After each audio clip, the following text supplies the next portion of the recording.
Odds are good for Guido Westerwelle, leader of Germany's liberal Free Democrats. Surveys show the FDP can expect up to 17% of the vote in the parliamentary elections coming up in a few months. Despite the economic crisis, the FDP is more popular than ever before in its history. Westerwelle sees nothing paradoxical in this. In difficult times, people are drawn to a political party that understands the problem, that knows how jobs are created, and that knows that low, straightforward, and just taxes are needed for the middle class.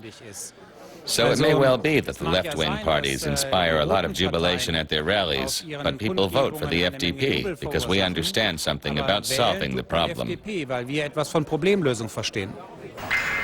The FDP is setting itself up as the right answer to the economic crisis.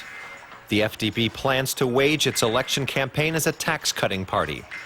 It wants to project a positive image, portraying itself as a party that wants to put a stop to spending ever greater sums of taxpayers' money on the crisis. But could this be the party's Achilles heel? The voters still have to consider whether the solutions the FDP are offering are really suitable. When the crisis really sets in, the question will be where the money is coming from, and the party will have to find some answers before people go to the polls. Since the beginning of the crisis, the FDP has been gaining votes and is now at 17%. Things aren't as rosy for the Left Party. It has gained no additional support and is stuck around 10%.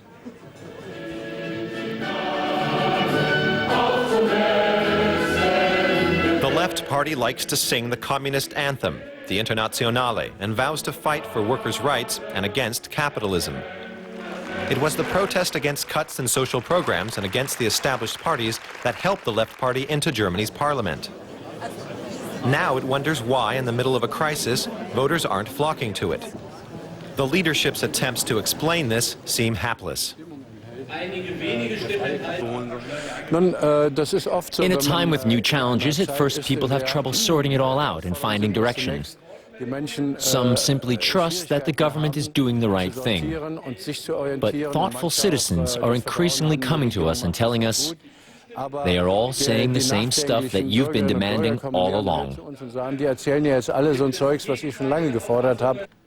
That translates as, the voters just haven't realized how great the Left Party is. But some members of the party, which was founded in 2005, say the problem is that it simply lacks substance. The voters just don't know what it stands for. In a crisis, people want to know who can do something for them.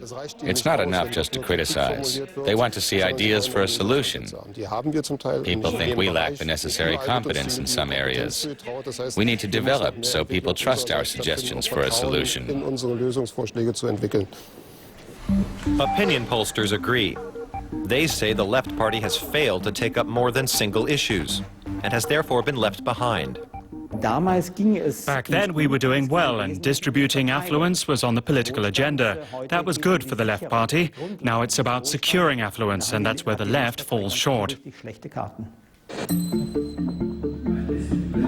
The Left Party's tried and true slogans aren't positioning it well in the current financial crisis. With its 10% share of the electorate, it seems to have harvested all the voters it can.